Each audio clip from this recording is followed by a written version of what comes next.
Hello friends, welcome to Exampur. तो दोस्तों, मैं कुलजीत आज फिर आपके साथ आपका स्वागत करता हूं आपकी द हिंदू एडिटोरियल की क्लास में। दोस्तों, ये class IAS, IPS, UPSC, SSC और अदर बैंकिंग जैसे एग्जाम्स के लिए बहुत इंपॉर्टेंट है। दोस्तों, ये है 27 सितंबर 2019 और ये क्लास सुबह 6 बजे के लिए होने जा रही है। दोस्तों, जैसा कि मैंने आपको वादा किया था कि मैं आपको समझाऊंगा कि इन पैराग्राफ्स का यूज़ इन मेंस के एग्जाम्स में किस तरह से होता है, बैंकिंग के, एसएससी के, यूपीएससी के, ठीक है, आईएएस आईपीएस के। तो मैंने बताया था और वो आपको 2-3 दिन की वीडियो की पहले में डल जाएगा, लेकिन मैंने कहा था कि हर वीडियो के पीछे मैं डाल दिया करूंगा, लेकिन कुछ टेक्निकल प्रॉब्लम्स के चलते ये नहीं हो पाया है। लेकिन बेफिक्र रहिए, ये आगे होगा। एक बार फिलहाल आप क्लासेस शुरू कीजिए, कुछ तो सीखने को मिले। दोस्तों, अब हम चलते हैं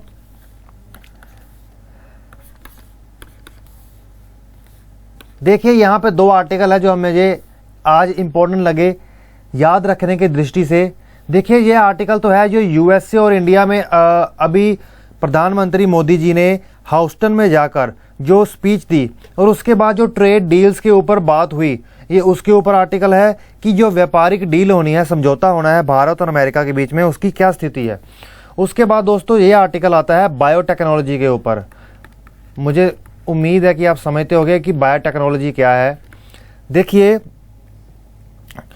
आपको इंजीनियर्स मिलते होंगे जो मशीन बनाते हैं, आपको डॉक्टर्स मिलते होंगे जो व्यक्तियों को ठीक करते हैं। उसी तरह से पेड़ पौधों और खाने वाली चीज़ों से संबंधित, न्यूट्रिशन वाली चीज़ों से संबंधित जो चीज़ें होती हैं हमारे खाने पीने के लिए, पेड़ पौधों से हमारे कुछ न्यूट्रिशन चीज़ें मिलती हैं, उनको बायोटेक्नोलॉजी के इंजीनियर ठीक उसके ऊपर नीचे देखते हैं सारी सेटिंग्स। ठीक है दोस्तों, तो ये बायोटेक्नोलॉजी के ऊपर आर्टिकल है।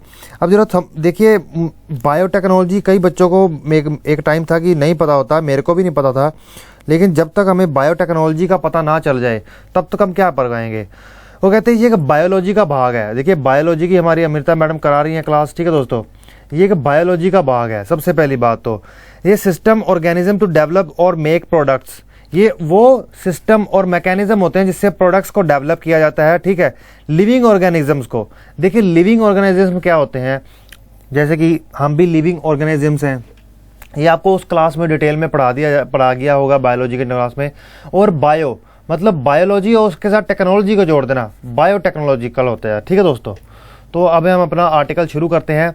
सबसे पहले हम बात करेंगे कौन से आर्टिकल के ऊपर, जो आर्टिकल है द रियल डील, मतलब कि जो अमेरिका और भारत के बीच में अब जो डील होने जा रही है, ट्रेड डील, उसको उन्होंने कुछ इस शब्दों में लिखा है, लिमिटेड ट्रेड एग्रीमेंट, मतलब व्यापार का सीमित समझौता।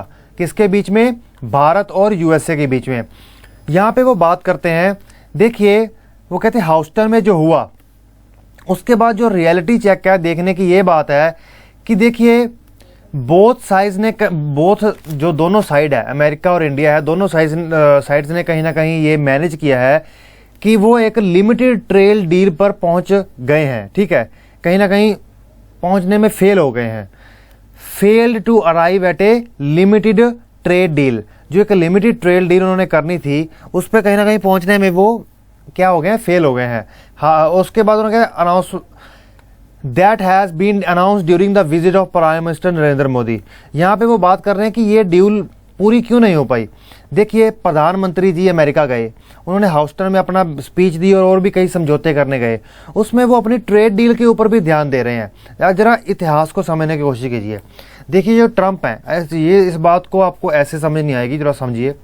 देखिए, जो ट्रंप हैं, ट्रंप यूएस के राष्ट्रपति बनते ही उन्होंने क्या किया, कई देशों के साथ उन्होंने अपने संबंध व्यापारिक तौर पर, मतलब उन्होंने एग्रेसिव स्टेप्स लेने शुरू कर दिए। जैसे कि उन्होंने आते ही क्या कर दी, बहुत से देशों के खिलाफ अपनी टैक्स की ड्यूटी बढ़ा दी, कस्टम टैक्स बढ़ा दिए, एक्साइज टैक्स बढ़ा दिए। ठीक है दोस्तों, और उन्होंने इंडिया के खिलाफ भी बहुत सारी ऐसी पॉलिसीज चली।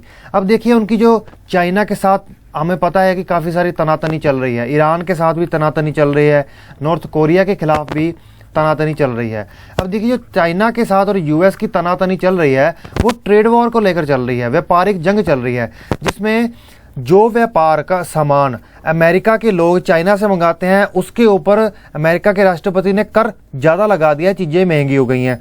ठीक है। और दूसरी तरफ से उनको जवाब देने के रूप में चाइना ने जो सामान यूएसए से चाइना जाता है उसके ऊपर कर लगा दिया है, उनको जवाब देने के तौर पर। तो जो ट्रेड वार अभी तक कहीं ना कहीं सुलझ नहीं पाई है।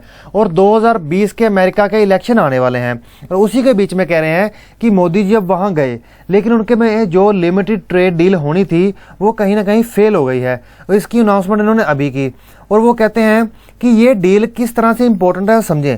वो कहते हैं डील टूटने का कारण क्या था। देखिए, जो इंफॉर्मेशन एंड कम्युनिकेशन टेक्नोलॉजी के प्रोडक्ट्स हैं उसके ऊपर जो इंडिया 20% ड्यूटी लगाता है, जैसे मोबाइल फोन्स हो गए या दूसरी चीजें हो गई, उसके ऊपर उसको रिड्यूस कम करने या एलिमिनेट करने की बात हुई थी। वहां पर जाके कहीं ना कहीं डील रुकी है, पर कोई बात नहीं, वो कहते हैं कि इसको भी ठीक कर लिया जाएगा। फिर उसके बाद अमेरिका, देखिए एक बात तो अमेरिका ने ये कह दी कि हमारे मोबाइल फोन्स या इंफॉर्मेशन टेक्नोलॉजी से संबंधित हमारे जो प्रोडक्ट्स हैं उनके ऊपर जो टैक्स लगता है, जो देश में एंटर करने का टैक्स लगता है, वो तो कम किया जाए या हटाया जाए। उसके खिलाफ इसके साथ वो ये भी चाहता है अमेरिका कि हमें और ज्यादा ग्रेटर मार्केट एक्सेस दिया जाए, मतलब मार्केट में हमारी और ज्यादा चीजें बिके, जैसे कि मेडिकल डिवाइस, जैसे कि स्टंट्स होते हैं, किसी के हार्ट में ब्लॉकेज हो जाती है तो स्टंट डलता है, वैसी डिवाइसेस, और भी नी ट्रांसप्लांटेशन के डिवाइसेस। उसके बाद वो डेयरी और एग्रीकल्चर प्रोडक्ट्स की बात करते हैं।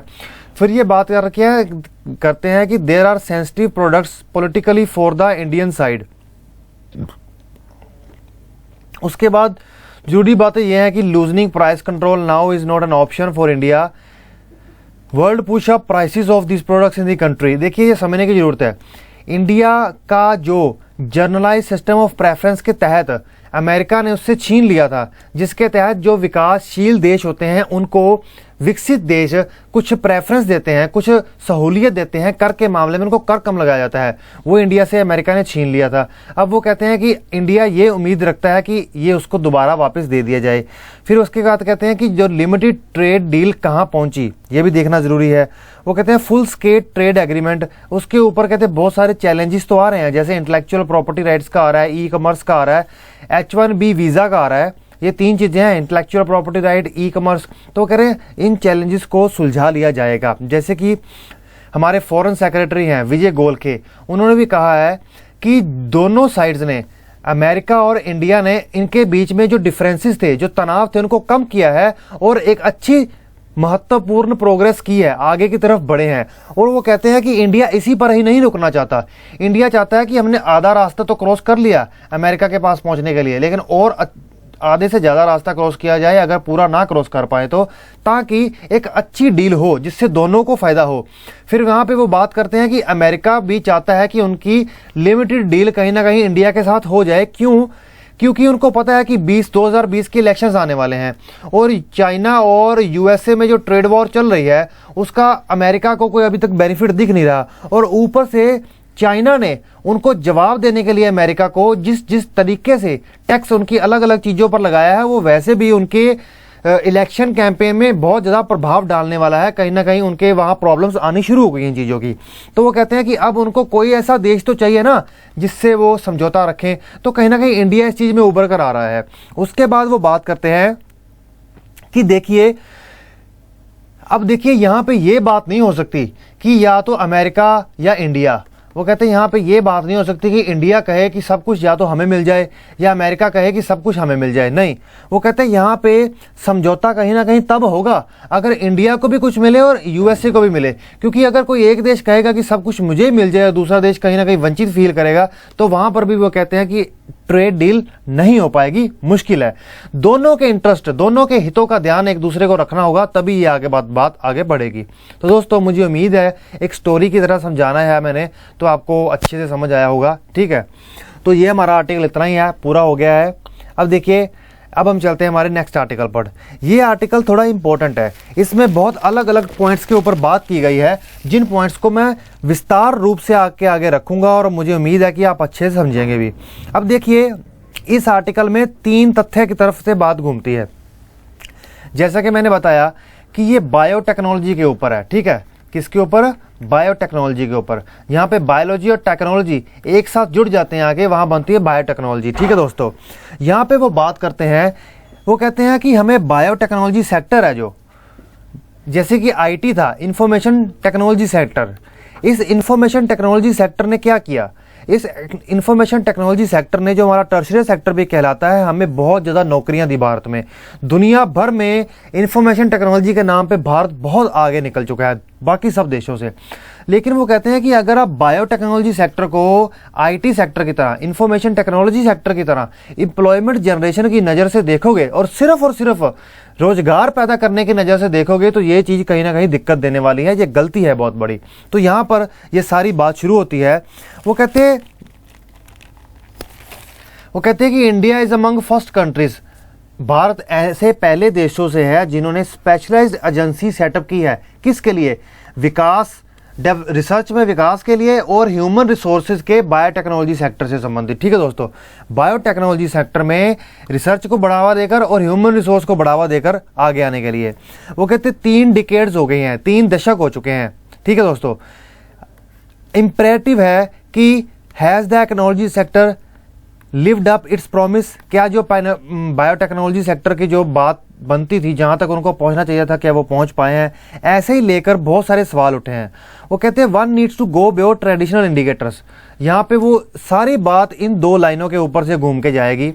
वो कहते हैं जो ट्रेडिशनल इंडिकेटर्स हैं, ट्रेडिशनल इंडिकेटर्स का मतलब ये कह रहे हैं वो कि जैसे कि हम ये देखते थे कि बायो सेक्टर में, देखिए हम किसी भी सेक्टर में देखिए को नंबर ऑफ इंस्टीट्यूशंस, मतलब बायोटेक्नोलॉजी से संबंधित शिक्षा देने वाले कितने संस्थान भारत में मौजूद है, 100-150, इनके नंबर कितने हैं, इसके ऊपर बात की जाए। स्टूडेंट एंड साइंटिस्ट ट्रेनिंग, कितने स्टूडेंट्स को और साइंटिस्ट को ऑलरेडी ट्रेंड कर दिया गया है, नंबर, उसका नंबर आना चाहते हैं। फिर कहते हैं कि कितने नंबर पेटेंट फाइल किए गए हैं। ठीक है दोस्तों, वो कहते हैं कि जो ये ट्रेडिशनल इंडिकेटर्स हैं, जिसके ध्यान में रखते हुए हर बार नंबरों की बात की जाती है कि कितने शिक्षा संस्थान हैं, कितने स्टूडेंट्स हैं, या कितने साइंटिस्ट ट्रेंड है, या कितने पेटेंट फाइल किए गए, हमें इससे हटकर थोड़ा आगे निकलना चाहिए। कहते हैं ये कहीं ना कहीं अर्थव्यवस्था को और सोसाइटी को, दोनों को बहुत इम्पैक्ट करती है। तो यहाँ पर वो बात आती है, वो कहते हैं कि जो बायोटेक्नोलॉजी से संबंधित रिसर्च है वो थोड़ी महंगी होती है। ठीक है, वो कहते हैं इसके लिए क्या चाहिए होता है, एक तो हमें बहुत ही ज़्यादा ट्रेंड व्यक्ति चाहिए होते हैं, स्किल्ड वर्कफोर्स चाहिए होती है, और साथ में हमें बहुत महंगे इंस्ट्रूमेंट्स, बहुत महंगे साइंटिफिक इंस्ट्रूमेंट्स चाहिए होते हैं। तो ये एक बहुत बड़ी बात है, क्योंकि ये कहीं ना कहीं देखा जाए तो होते ही नहीं है। फिर उसके बाद कहते हैं कि हाई क्वालिटी रिसर्च आउटपुट की ज़रूरत है। हैंडफुल ऑफ इंस्टीट्यूशंस, वो कहते हैं सिर्फ कुछ संस्थान ही ऐसे हैं जहां पर अच्छे साइंटिफिक इंफ्रास्ट्रक्चर संबंधित स्थित हैं, मतलब कि साइंटिस्टों से संबंधित बहुत कम, विज्ञानियों से संबंधित बहुत कम इंफ्रास्ट्रक्चर दिया गया है, जहां पर अच्छे इंस्ट्रूमेंट दिए गए हों रिसर्च करने के लिए। बाकियों में तो कहते सिर्फ एक तरह की पब्लिकेशन ही है, एक तरह का शो ऑफ ही हो रहा है कि ठीक है यहाँ पे हमारे पास इंस्ट्रूमेंट पड़े हैं, कंप्यूटर पड़े हैं, टेक्नोलॉजी पड़ी है, केमिकल पड़े हैं या औजार पड़े हैं उससे संबंधित। तो कहते हैं भी ये तो फिर वो कहते हैं कि ये पब्लिश और पैरिश कल्चर है ना, इसको कहीं ना कहीं कहते हैं कि बहुत बुरा इम्पैक्ट डाल रहा है हमारे ऊपर, हमारे नंबर ओवर क्वालिटी। वो कहते हैं कि 2 चीज़ों को बात रखी सामने उन्होंने सोचा कि एक तरफ तो नंबर है जो कि ट्रेडिशनल है, जो कि चलता आ रहा है, जिसे बदलना चाहिए, और उसको हट के हमें जाना किस तरफ है, क्वालिटी की तरफ, नंबर से क्वालिटी की तरफ जाना चाहिए। फिर वो कहते हैं कि जो रिसर्च है वो फंडामेंटल से अप्लाइड रिसर्च की तरफ चली गई है। ठीक है दोस्तों, यहाँ पर सबसे जरूरी बात इंपॉर्टेंट निकल के आती है, वो कह रहे हैं कि जगदीश चंद्र बोस जैसे, GN रामचंद्र जैसे बायोटेक्नोलॉजिस्ट निकल के क्यों नहीं आ रहे, क्या ऐसी प्रॉब्लम है। ठीक है दोस्तों, वो कहते हैं कि अगर हम डेवलप्ड कंट्रीज की बात की जाए, वहां पर देखा जाए तो उनको फंड भी अच्छा मिलता है। वो कहते हैं अगर इसको बढ़ाना है ना बायोटेक्नोलॉजी को, तो अच्छे फंड्स देने होंगे हमें। ठीक है, प्राइवेट सेक्टर को, और जो इसके साथ प्राइवेट सेक्टर को कहीं ना कहीं, जैसे कि प्राइवेट कंपनियां हैं, जैसे लगा लीजिए कि पतंजलि जैसी कंपनी है, वो क्या बनाती हैं, वो ऐसे प्रोडक्ट, दूध, घी, इन सबसे चीज़ें लेके आती हैं। वहाँ पर भी उनके पास बायोटेक्नोलॉजी इंजीनियर्स बहुत होंगे, उनके पास ऐसे बायोटेक्नोलॉजी से संबंधित साइंटिस्ट बहुत होंगे जो उनके लिए एक्सपेरिमेंट करते हैं, चीज़ों को प्रिजर्व, बचा कर रखते हैं। तो इसी तरह से वो कह रहे हैं कि जो प्राइवेट सेक्टर है, जो कंपनियां हैं, वो कहीं ना कहीं अप्लाइड रिसर्च को सपोर्ट करे। जो एकेडमिक इंस्टीट्यूशंस है, जिन इंस्टीट्यूशंस में, जिन संस्थानों में शिक्षा दी जाती है बायोटेक्नोलॉजी से संबंधित, उनके साथ उनको लिंक किया जाए। तो ये एक बहुत बड़ी जरूरत है। हालांकि वो कहते हैं जो ये लिंक है वो बहुत छोटा है। तो यहाँ पर बात आती है फील्ड स्पेसिफिक इशू। यहाँ पर हम समझिए जरा, वो कहते हैं कि बायोटेक्नोलॉजी से संबंधित कौन कौन से ऐसे इश्यूज हैं जो हमारे पास हैं। सबसे बड़ी बात तो कहते हैं कि हम कहते हैं आईटी सेक्टर की तरफ ध्यान ना दें, वहाँ पे सीन बिल्कुल डिफरेंट था। किस तरह से वो बात करते हैं?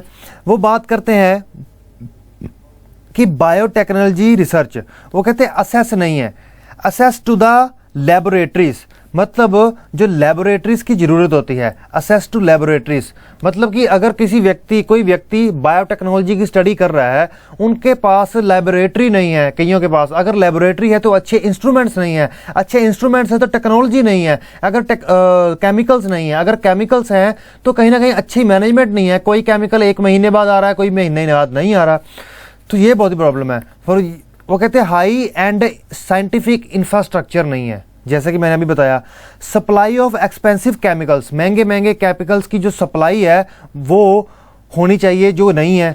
मिनिमम शिपिंग, मतलब कम से कम टाइम में उनके पास ये पहुंच जाए चीज़, ये चाहिए। उसके बाद वो कहते हैं डिसिप्लिन्ड वर्क कल्चर, वहाँ पे एक डिसिप्लिन बड़ा वर्क कल्चर की ज़रूरत है। वो कहते हैं डॉक्यूमेंटेशन प्रैक्टिस की ज़रूरत है, ठीक है, इंटेलेक्चुअल प्रॉपर्टी की ज़रूरत है, रिक्वायरमेंट होती है कि अगर किसी ने कोई नई खोज कर ली है उसको कॉपीराइट किया जाए। उसके बाद वो कहते हैं कि biotechnology product and solution offer require ethical and regulatory clearance. अगर आप बायोटेक्नोलॉजी से संबंधित कोई प्रोडक्ट बनाते हैं उसकी एथिकल क्लियरेंस की जरूरत होती है, रेगुलेटरी क्लियरेंस की जरूरत होती है। ये सब चीज़ों की कहते प्रॉब्लम निकल के आ रही हैं, ठीक है दोस्तों। उसके बाद वो बात करते हैं, फिर भी यहाँ पे वो बात कम नहीं करते, वो कहते हैं कि यहाँ पे वो कहते हैं कि बायोटेक्नोलॉजी सेक्टर को स्पेशलाइज्ड मोस्ट जॉब्स, जो जॉब्स ज़्यादातर मिलती है वो स्पेशलाइज्ड को, एक्सपीरियंस व्यक्ति को और स्किल्ड साइंटिस्ट को मिलती है। जो यंग लोग होते हैं जिनके पास एक्सपीरियंस कम होता है वो कहीं ना कहीं इधर उधर घूमते रहते हैं, ढूंढते रहते हैं, एक्सपीरियंस इकट्ठा करते रहते हैं। तो उसके बाद इसी चीज़ों को, जिनको अभी हमने जिन पॉइंट्स को 8 पॉइंट्स को हमने ध्यान में रखा है, क्या क्या प्रॉब्लम्स है उनको ध्यान में रखते हुए यहाँ पे वो चाइना की बात करते हैं।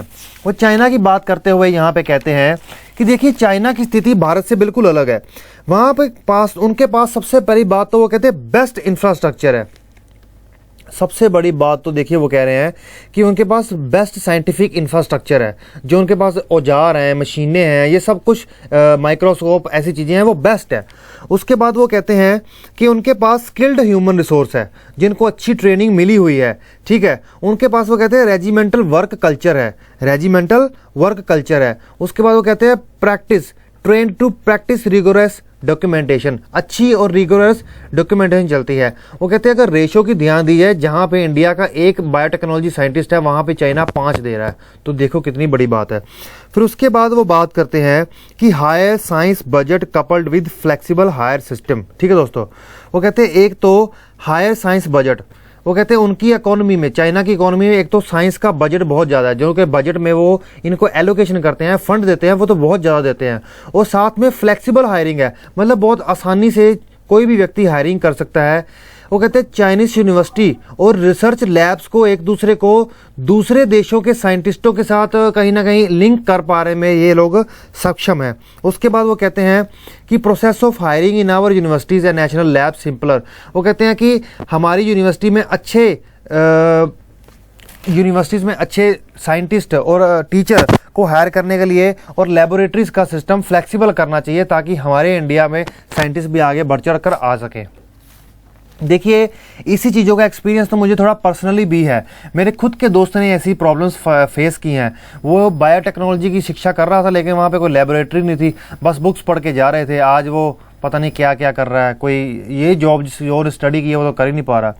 उसके बाद वो बात करते हैं कि रोड मैप की, आगे का रोड मैप क्या होना चाहिए। वो आगे के रोड मैप पे बात करते हैं कि देखिए वो कहते हैं कि जो रिसर्च इंस्टीट्यूशंस हैं और जो यूनिवर्सिटीज़ हैं, वो कहते हैं एक तो फंडिंग की ज़रूरत है, इंफ्रास्ट्रक्चर की ज़रूरत है, स्किल्ड वर्क फोर्स की ज़रूरत है, और वो कहते हैं कि अच्छे रिसर्च वाले संस्थान और यूनिवर्सिटीज़ की ज़रूरत है। ये दोनों कहते हैं बहुत ज़्यादा अट्रैक्टिव काम करेंगे। फिर उसके बाद वो कहते हैं कि बायोटेक स्टार्टअप कंपनीज को कहीं ना कहीं उनको बढ़ावा देना चाहिए इन चीज़ों के अंतर्गत, ठीक है दोस्तों। ये नहीं है कि आप बच्चे को क्लास में कह रहे हो कि देख क्या कर रहे हो यार, तुम बुक्स पढ़ लो, नहीं, उनको बढ़ावा देना चाहिए। उसके बाद वो कहते हैं कि जो आईटी सेक्टर से संबंधित वो बात करते हैं, थोड़ी गंभीरता से वो बोल रहे हैं। वो कह रहे हैं कि the idea for biotechnology companies, the idea for biotechnology companies are initiated in scientific research labs, कि जो बायोटेक्नोलॉजी कंपनी के आइडियाज़ हैं वो साइंटिफिक रिसर्च लैब से निकल के आते हैं। तो वो कहते हैं जो पेरेंट एकेडमिक इंस्टीट्यूशंस हैं उनको इतना मतलब फीड देनी चाहिए, इंटेलेक्चुअल प्रॉपर्टी राइट में सहायता होनी चाहिए, ठीक है दोस्तों। और ऐसा एक माहौल क्रिएट करना चाहिए कि अगर कोई व्यक्ति साइंटिस्ट लैब में काम कर रहा है तो अगर वो कोई स्टार्टअप का आइडिया लेकर आता है तो उसको बढ़ावा मिलना चाहिए, और साथ में प्राइवेट कंपनीज का और रिसर्च संस्थानों का एक दूसरे के साथ लिंकेज होना चाहिए ताकि फंडिंग बढ़ सके। ये बहुत ज़्यादा जरूरी चीज़ है। फिर उसके बाद वो इसके बारे में बात करते हैं। देखिए पॉइंट टू पॉइंट कराना ज़रूरी होता है, ठीक है दोस्तों। कुछ बच्चे कह देते हैं कि पॉइंट टू पॉइंट मत कराइए। देखिए पॉइंट टू पॉइंट नहीं कराऊंगा तो समझ कैसे आएगी, मैं तो स्टोरी की तरह बता के चला जाऊंगा, मुझे क्या है, पर आपको तो फ़ायदा होना चाहिए ना। तो दोस्तों यहाँ तक तो मुझे उम्मीद है कि सबसे पहले बात हुई कि क्या क्या प्रॉब्लम है भारत के संस्थानों में, फिर चाइना का क्या एंगल है, फिर उसके बाद बात की रोड मैप की, फिर उसके बाद वो यहाँ पर बात करते हैं this will require a flexible policy. वो कहते हैं कि ऐसी अच्छी फ्लेक्सिबल पॉलिसी की ज़रूरत है, ऐसी अच्छी फ्लेक्सिबल किधर गया, हाँ फ्लेक्सिबल पॉलिसी की ज़रूरत है जो कि इंस्टीट्यूशंस को अलाउ करे कि ऐसे साइंटिस्ट को और स्टार्टअप कंपनीज को लेबोरेटरीज तक पहुंचने की अप्रोच मिले। और दूसरी वो बात करते हैं कि let scientist from research institutions and universities, जो रिसर्च इंस्टीट्यूशंस से जो साइंटिस्ट हैं और यूनिवर्सिटीज़ हैं उनको अनपेड लीव देनी चाहिए। ये नहीं है कि आप जा रहे हैं तो आपको छोड़नी पड़ेगी जॉब, नहीं, अनपेड लीव दीजिए ताकि वो दूसरी कंपनियों में जाके काम कर सके। वो कहते हैं इससे क्या होगा, वो कहते हैं गवर्नमेंट को रूल्स को रिलैक्स करना पड़ेगा। इससे क्या कहते हैं कि जो रिसर्च संस्थान होंगे और इंडस्ट्री होगी, अगर कोई एक फैकल्टी दोनों के बीच में काम करेगी तो एक तो फ्रीडम ऑफ टीच होगी, पार्टिसिपेट होगा, और दोनों के बीच में जो लिंकेज की प्रॉब्लम है वो दूर होगी। और कहते हैं कि दूसरे देशों से जो टीचर्स आते हैं उनको अच्छे से पढ़ाने का मौका मिले, इसके लिए भी थोड़ा एज करने की ज़रूरत है, थोड़े आसान के नियम करने की ज़रूरत है। फिर उसके बाद वो कहते हैं अगर आप ये सोच लो कि मतलब वैसे तो कहते हैं कि जो बायोटेक्नोलॉजी का इंडिया में फ्यूचर ब्राइट है, लेकिन अगर ये सोच लो कि बायोटेक्नोलॉजी आईटी सेक्टर को कहीं ना कहीं जल्दी एम्प्लॉयमेंट जनरेशन के मामले में बदलाव करके रख देगा। वो कहते हैं आप इतना थोड़ा जल्दी इतना मत भागिए, ये अभी चीज़ें अभी टाइम लेंगी, ठीक है दोस्तों। वो कहते हैं कि जो बायोटेक्नोलॉजी है वो हमारी मदद करेगी सॉल्व करने में बहुत सारी प्रेशर सोसाइटल इश्यूज़, बहुत सारे ऐसे इश्यूज़ हैं सोसाइटी में, उसको भी सॉल्व करने में प्रॉब्लम करेगी। जैसे क्लीनिंग हमारी नदियों को साफ़ करना, प्रोडक्ट लाइफ सेविंग ड्रग्स को बनाना, ठीक है, फीडिंग आवर ग्रोइंग पॉपुलेशन को फीड करना न्यूट्रिशन के साथ, अच्छी हवा, ठीक है, ये सब चीज़ें भी जा सकती है। और साथ में वो कहते हैं कि बायोटेक्नोलॉजी सेक्टर को एम्प्लॉयमेंट की जनरेशन की नज़र से नहीं देखना चाहिए, और साथ में इसमें आर्टिफिशियल इंटेलिजेंस का भी यूज़ करना चाहिए, बिग डाटा जैसी टेक्नोलॉजीज़ का यूज़ करना चाहिए। वो कहते हैं इंडिया की स्ट्रेंथ इसमें काफ़ी है, हमें हो सके तो काफ़ी से काफ़ी ज़्यादा इससे यूज़ करना चाहिए। तो दोस्तों यही आर्टिकल है और यही 2 आर्टिकल थे, और ये वाला आर्टिकल बायोटेक्नोलॉजी वाला तो मुझे बहुत ही इंपॉर्टेंट लगा। यहाँ पर तो आज इतने अच्छे तरीके से समझा रखा और इतने अच्छे पॉइंट्स दे रखे हैं कि अगर आप मेंशन करो और क्वेश्चन आए तो आपको रह ही नहीं सकते। तो दोस्तों यही आर्टिकल था। इसी के साथ मैं आपका एग्जामपुर में आने के लिए थैंक्स करता हूं, और लाइक शेयर सब्सक्राइब जरूर किया कीजिए। Okay friends, bye.